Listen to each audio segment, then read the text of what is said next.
Hello, everybody. My name is Kelsey Waite, and I am on the marketing committee for Get Phoenix.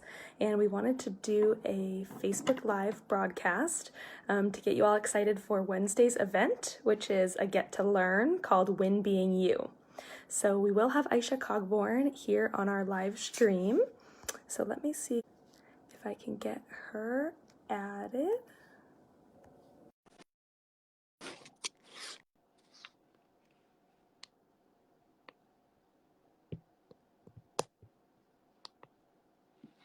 Says it's adding her right now, so hold for just one moment.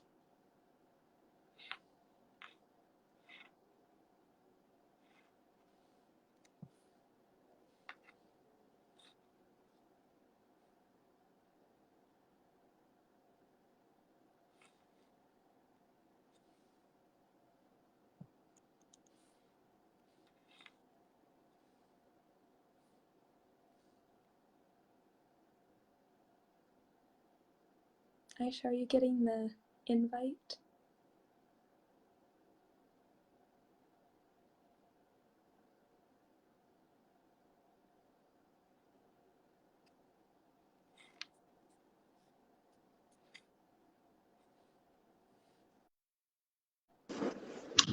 Okay. It likes my iPad. It doesn't like my phone. No worries. We are here now. I guess we should see this back. Excellent. I'm gonna plug my little my earbud in here. Perfect. Amber alerts. Did you hear that? I was getting those too. Yes. Not good. Excellent. Okay, perfect. Well, again, my name is Kelsey. I'm from Get Phoenix, and we have this Wednesday, Isha Cogborn is coming to lead our Get to Learn, which is called Win Being You, and it's all about strategies to build your personal brand. So if anyone's not familiar with Get Phoenix, Get stands for Growing Emerging Talent.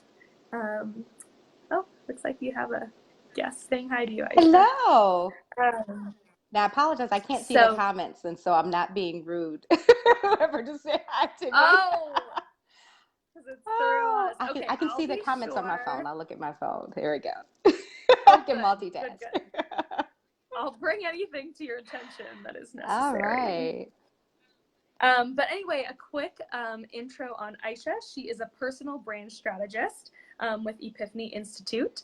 And again, the topic for our Get to Learn is all about building your personal brand. She's worked with, existing companies. She's worked with young professionals. Also just, I think you were saying think tanks, right? On people trying to create their own business, kind of start off as an entrepreneur. So a lot of experience, and we just want to kind of get to know you a little bit before Wednesday's event. You start talking years and all that stuff, people are going to figure out my age. I'll be more careful. That's okay. No, I don't mind at all. But yes, I'm really looking forward to being there this Wednesday because personal branding is such an important topic, and it's one that I fell in love with really by accident before we were even using a term called personal branding. But when I started out in corporate America, one of the things that I noticed was that there were some people that just seemed to get all the opportunities, and there were other equally talented people who didn't. And I couldn't figure out why that was. And thankfully, I was on the positive end of that equation. I had a successful career and, tended to be that person that was always on the radar. And so I started even looking at my own behaviors and try to figure out, okay, what are the things that I'm doing that are leading to opportunities? And then I started studying other people's behaviors. And then when I became a coach, started seeing what people were doing well and what things they weren't doing. And it really led me to creating a personal branding framework that is, not based on some of the things that we think about when we think personal branding. I think a lot of times we just think window dressing or we think popularity contests. But when I talk about personal branding, it really gets to the heart of who you are and how you are bringing the best of you to work every day or to your business every day so that you can serve people in a way that nobody else can, and you can solve a problem that nobody else can. And when you do that, you are going to stand out. And that's what I kind of wanted to ask you too. What kinds of impact do you think that people who attend our event might gain from some of the things that you're talking about or the tips that you give? One thing that I will tell you is I'm very hands-on. I am not like one of these philosophical speakers or trainers. I am a coach. And so you're going to work. So I want you to walk out of that session on Wednesday with practical tips that you can put to use right away. If you don't do that, I have not done my job. And I don't believe in not doing my job. So if you don't do that, then, I'm just going to say it's on you. That's awesome, because I think too, a lot of people, you can get inspired by books and, even other speakers, but if you don't have like set tips and homework and things to do and try and experiment with in hand, then, that's really going to be the benefit of this event, I think. And that was one of the reasons that I became a coach. Because I would go to conferences, and even when I became a speaker, and I tended to do things that maybe were a little more motivational, but I'd run into people a year later and they weren't any different. And so anytime I get an opportunity to get up in front of people, I want you to be different. And so I promise you, if you come, you are going to walk away with what you need to be able to make a change. And when we talk about, the benefit of personal branding, it really comes down to you being able to get more of the opportunities that you enjoy, because that's the problem. I see too many people who go to work or even who have businesses, and you've got a business and you're not getting enough clients. You aren't working with the type of people that you want to work with. If you have an employer, you're not getting the opportunities you want. You're getting passed over. And that's not a way to live. I have always been fixated on just this thing about work. And, we spend half of our waking hours at work or doing work, and you ought to be able to enjoy it. And so managing your personal brand, learning how to distinguish yourself is going to help you to enjoy your work and enjoy your career more. That is a great point. You think about your coworkers, they're almost like family with the amount of time that you spend with them. That's so true. That is so true. Yeah. And so tell us a little bit about your background and how you got to where you're at and kind of what drew you to this field. So it's funny, because when I think back to my professional life, or even before my professional life, when I go back to, okay, what do you want to be when you grow up? I always had all of these pieces that didn't seem to fit together. I knew I wanted to help people, but I didn't want to be a teacher. I didn't want to be a nurse. I didn't want to be a psychologist, none of those things. And life coaching period, didn't even exist as a profession back then. So I got a degree in broadcast journalism, and then got to my senior year of college and realized I really didn't care for news. I love TV, but news was depressing to me. And so I went into corporate PR, which was always my plan B. And even when I went into corporate PR, I still ended up doing TV. And when I look at what I enjoyed the most when I was there, I was always looking for ways to help people love the work that they did and to find that connection back to their purpose. And so even when I wasn't, quote, doing the things that were really aligned to my purpose, it still came out for me anyway. So I was in corporate for like 13 years, worked for Dow Chemical, worked for Waste Management, so worked for some very large companies. And when I was working for Dow during the recession 2009, got laid off with probably 30% of everybody else, and got laid off January 14th, 2009, and on January 15th, ordered new business cards and started my company. And so I've been in business for 10 years and absolutely love what I do. That's amazing. Yeah, it sounds like, helping people and positivity is like part of who you are. And I think I've always been that person. But when I meet people and I talk to people, it's like I can see something in them. I'll have people that will tell me, I can be in a grocery store and they'll walk up to me and be like, I don't know why I'm telling you this, but so it happens everywhere I go. People are always telling me their story and confiding in me or sharing their dreams with me, even when they don't make sense to them. And one of my gifts is, you can tell me a little bit of what you see, even if you haven't quite figured out the vision of, or how do I implement this? And I see it. I see how to make that happen. And so I'm fortunate to be able to do that with my clients. I've worked with a lot of people that have transitioned from employment to entrepreneurship.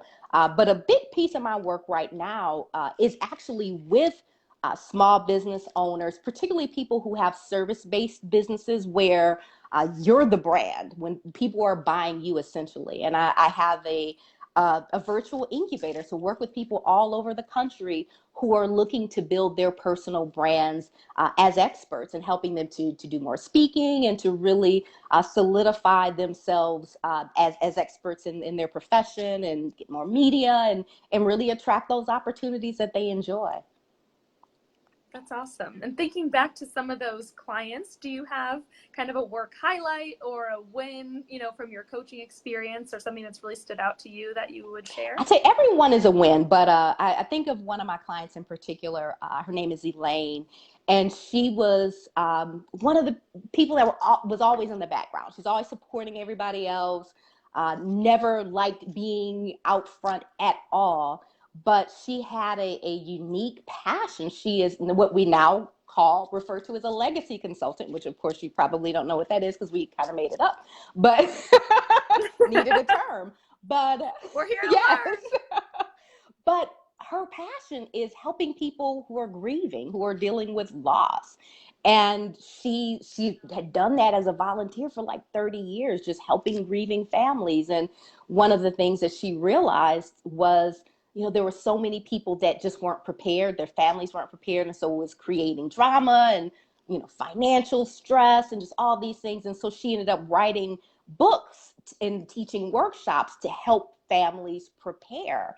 And, sometimes when we think about, okay, what is your legacy? We think to ourselves, okay, that's for people who have a lot of money or who have homes and property and things to leave people. But she really focuses on the intangibles as well. What about recipes? What about an item of clothing that someone in your family may like? I mean, if you think about your parents, your grandparents, there's probably an item or something that was special to you as a child that you would like to have that would be memorable for you. So even things like that. But she really comes alongside of people and helps them out. And so to see her go from being behind the scenes to, now being out front and being able to help so many families, it lights me up. I'm so excited for her. That's so special. Thanks for sharing Yes. that. I love that. So let's jump back to the event. Yes. And I wanted to ask you, it is a young professionals event.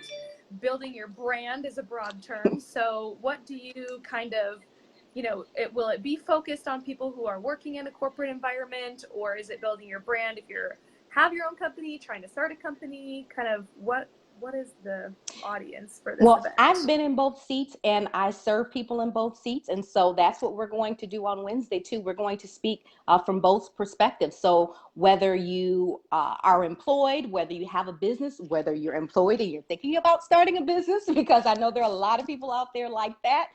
They may just be keeping it under wraps, but wherever you find yourself, we are going to offer very practical, tangible tips that are going to support you again in getting more opportunities to do the work you enjoy. Awesome. Well, good to Yes. know. I'm going to pause here. I just want to give everyone information on the event itself. So it is going to be this Wednesday at the Emerald. So if you haven't had a chance to check out their Instagram, for one, it is beautiful. You should definitely go take a look. It's at the Emerald AC, but it's a co-working space in Old Town Scottsdale. So the event starts at 5:30. For registration. We'll have some snacks and some networking, and then Isha will begin talking around 6 o'clock. So look up Get Phoenix Young Professionals.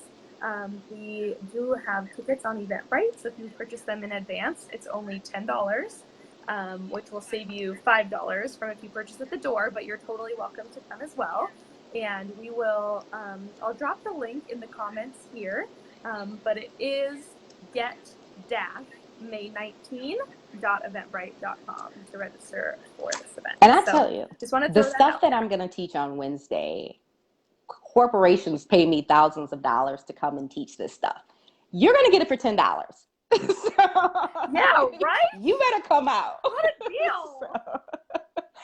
So Yeah, that is true. yeah. I mean, I think our events in general are very Very. affordable, but especially for content like this, it's like Aisha said, she's giving us actionable strategies. You'll have tips, you'll have homework, all the type of thing where you'll leave inspired, but not just inspired. No, we're gonna go hard in the paint. I mean, you're gonna.